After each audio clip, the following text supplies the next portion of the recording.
श्री सद्गुरु देवाय नमः। भाइयों बहनों, जब जीवन में सब कुछ अच्छा चल रहा होता है, परिवार ठीक, नौकरी ठीक, स्वास्थ्य ठीक, तब हम भगवान को याद तो करते हैं, लेकिन वह याद एक औपचारिकता सी होती है। जैसे सुबह एक आरती गा ली, कोई व्रत रख लिया या मंदिर चले गए। लेकिन क्या हमने वास्तव में अपने हृदय से भगवान को पुकारा है? क्या उनकी शरण में पूरी आत्मा से समर्पण किया है? इस समय हमारा मन अहंकार में होता है, सब कुछ मेरा है, मेरे दम पे चल रहा है। परंतु जैसे ही सुख की छांव हटती है और दुख का अंधेरा आ जाता है, तभी जीव सच में ईश्वर की ओर दौड़ता है, क्योंकि तब उसे समझ में आता है कि उसके पास कोई दूसरा सहारा नहीं है। प्रश्न उठता है, दुख क्यों आता है? क्या इससे बचा जा सकता है? दुख जीवन का नियम नहीं है, यह हमारे पूर्व कर्मों का फल है, जिसको हम प्रारब्ध कहते हैं। जैसे अगर दिन है तो रात भी आएगी, सुख है तो दुख भी आएगा। तो सवाल उठता है, क्या हम इस रात का इंतजार पहले से नहीं कर सकते? उत्तर है हाँ, कर सकते हैं। और इसका सबसे सरल और प्रभावशाली चमत्कारी उपाय है नाम जप। साधक जब राधा रानी का नाम जपता है तो वह केवल शब्द नहीं होते, वो एक ऊर्जा होती है, एक संपर्क सूत्र होता है ईश्वर से। और सबसे बड़ी बात, यह नाम हमारी कर्मों की गठरी को खोल देता है। प्रारब्ध धीरे धीरे नष्ट होने लग जाते हैं, दुख के कारण मिटने लग जाते हैं, हमारे जीवन में शांति, संतुलन और सुरक्षा आती है। जैसे जब खेत में बीज बो दिया हो, लेकिन हम रोज पानी डालकर और सूरज की रोशनी से उसे सिंचित करते हैं तो फसल अच्छी होगी। जब नाम जप की खेती हम रोज करते हैं तो उसमें दुख का बीज पनप नहीं सकता। हमारे संत लोग बार बार कहते हैं, नाम जप करने वाले का कभी अहित नहीं होता, क्योंकि उन्होंने खुद अनुभव किया है। उन्होंने ना सिर्फ नाम जप किया है, बल्कि उसके प्रभाव को जीवन में घटित होते हुए देखा है। राधा नाम से मन शुद्ध होता है, कर्म सुधरते हैं, दृष्टि दिव्य हो जाती है, आत्मा जागृत होती है। अंत में यह दास क्यों कहता है नाम जप करो? क्योंकि यह अनुभव से कहा गया वचन है, ग्रंथों, संतों और स्वयं के जीवन के अनुभव से सिद्ध हुआ उपाय है। जो राधा नाम में लग गया, उसका वह परमात्मा का हो गया, और जो परमात्मा का हो गया उसे फिर किसी बात का भय नहीं। आज जो कथा यह दास सुनाने जा रहा है, वह राजस्थान से उर्मिला जी ने भेजी है, जिसे सुनकर आपका मन भाव से भर जाएगा। वही कथा यह दास आज सुनाने जा रहा है। इस कथा को जानने के लिए इस वीडियो को आखिर तक अवश्य देखिएगा। इसके साथ ही यदि आप राम नाम के प्रताप से जुड़ी सत्य कथा का आनंद लेना चाहते हैं तो हमारे दूसरे चैनल गोकुल भवन अयोध्या को जरूर देखिए। मेरा नाम उर्मिला है। मैं राजस्थान के एक साधारण मध्यम वर्गीय परिवार से हूँ। मेरे परिवार में मेरे माता पिता, 2 बड़े भाई, भाभियां और उनके प्यारे बच्चे हैं। मेरे पिताजी एक सेवानिवृत्त सरकारी कर्मचारी हैं। मेरे दोनों बड़े भाई प्रतिष्ठित कंपनियों में कार्यरत हैं। बाहर से देखने पर सब कुछ सामान्य, सुखद और व्यवस्थित प्रतीत होता है। एक ऐसा घर जहां रिश्तों की मिठास और आत्मीयता की गर्माहट होनी चाहिए, वहां धीरे धीरे एक अदृश्य अंधकार गहराने लगा और मेरे जीवन की दिशा भी धुंधली हो गई। मैं 28 वर्ष की हो चुकी थी। घर वाले मेरे विवाह को लेकर चिंतित थे। कई रिश्ते आए, पर कोई भी मन माफिक नहीं बैठा। मैं स्वयं भी जीवन साथी के चयन को लेकर सजग और गंभीर थी। विवाह जैसी महत्वपूर्ण निर्णय में कोई जल्दबाजी नहीं चाहती थी।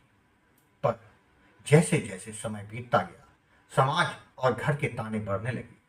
कुछ रिश्तेदार और परिचित यहाँ तक कहने लगे कि शायद मैं ही घर की अशांति का कारण हूँ। वर्ष 2022 के जून माह से घर का वातावरण में एक अजीब सी हलचल शुरू हो गई। कभी माँ और भाभीियों में, तो कभी दोनों भाभीियों के बीच, कभी कभी भाइयों के बीच अनबन होने लगी। छोटी छोटी बातें बड़े बड़े झगड़े का रूप लेने लग गए थे। कुछ भी स्थिर नहीं लग रहा था। मैं अक्सर सोचती थी, क्या सचमुच मेरे कारण ही ये सब कुछ हो रहा है? क्या मेरी शादी ना होने की वजह से ही मेरे घर का चैन छिन गया है?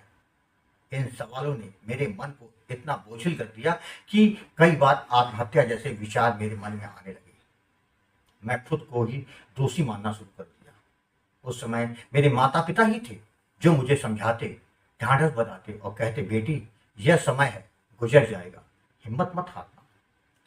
पिताजी ने कई उपाय किए, घर में अनुष्ठान कराए, ज्योतिषियों से मिलकर मार्गदर्शन लिया, पंडितों से भी समाधान पूछे, लेकिन हालात जैसे के तैसे बने रहे। मन में एक निराशा घर कर गई थी कि अ, अंदर कहीं एक उम्मीद की लौ भी टिमटिमा रही थी। जनवरी 2024 की एक दोपहर में अपने कमरे में बैठी मोबाइल पर यूट्यूब चला रही थी। मैं भगवान श्री कृष्ण और राधा रानी की भक्त हूँ, इसलिए अक्सर सत्संग और प्रवचन सुनती रहती थी। उस दिन अचानक मेरी नज़र श्री प्रेमानंद जी महाराज के एक वीडियो पड़ी। वह वीडियो बहुत भावपूर्ण था। उसके नीचे एक और वीडियो लिखा, राधा नाम की महिमा का। मैंने वह वीडियो पूरी श्रद्धा से देखा। उसके बाद जैसे मेरे भीतर एक प्यास जग उठी। मैंने उसी चैनल अच्युत प्रभात के और भी कई वीडियो देख डाले। हर वीडियो में नाम की महिमा, राधा रानी की कृपा और जीवन में आए चमत्कारों के अनुभव सुनकर मेरे मन में आशा की एक नई किरण जागी। मैंने निश्चय किया कि मुझे भी गुरु जी से संपर्क करना है। मैंने तुरंत फोन मिलाया। फोन पर जब गुरु जी मेरी आपसे बात हुई थी तो मैं काफी भावुक हो गई थी। मैंने अपने जीवन की सारी पीड़ा, सारी परेशानियां और मन की सारी उलझनों को आपके समझ रख दिया। आपने बड़े शांत आत्मिक स्वर में कहा, बेटी यह जीवन सुख और दुख से बना है। यह हमारे ही पूर्व जन्मों के कारण कर्मों का फल है। जैसा हम बोते हैं वैसा ही हम काटते हैं।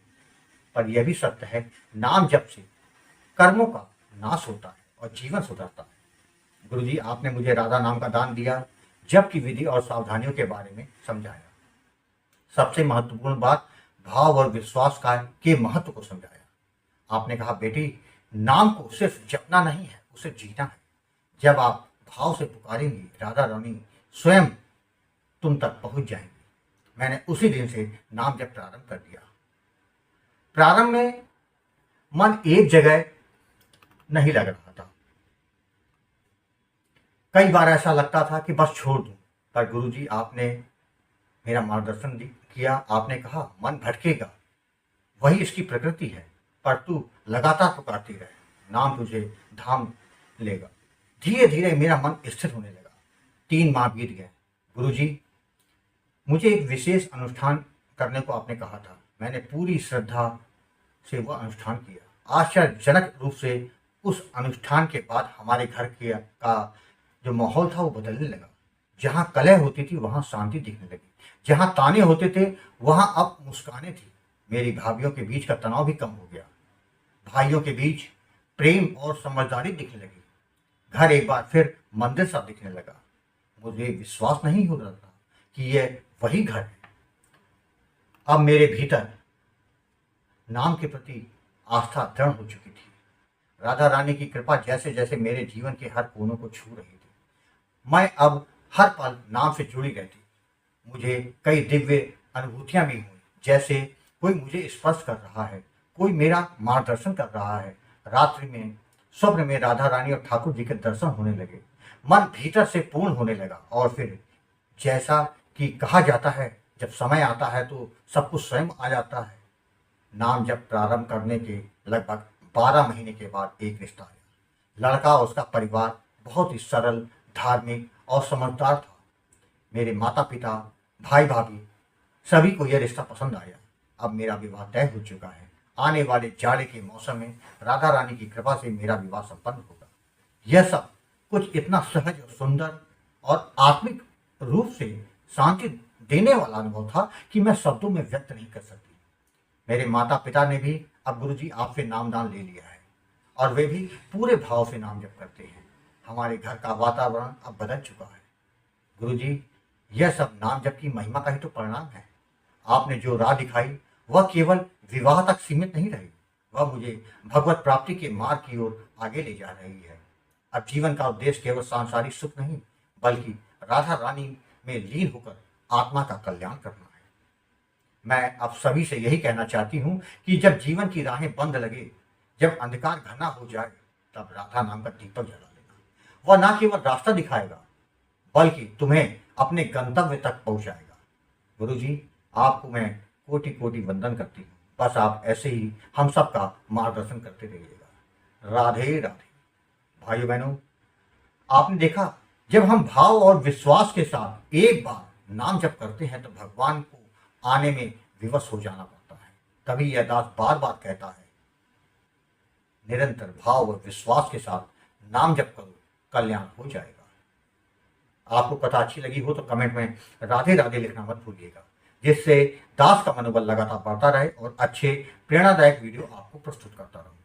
आपसे निवेदन है, यदि आपके पास भी राधा नाम की महिमा, बांके बिहारी जी की कृपा और वृंदावन से जुड़ी कोई सत्य कथा हो तो उसको मेरे व्हाट्सएप या ईमेल पर भेज सकते हैं, जिस पर वीडियो बनाकर अपने चैनल में अवश्य दिखाऊंगा। ईमेल का पता, व्हाट्सएप नंबर वीडियो के डिस्क्रिप्शन में दिए हुए हैं। राधे राधे।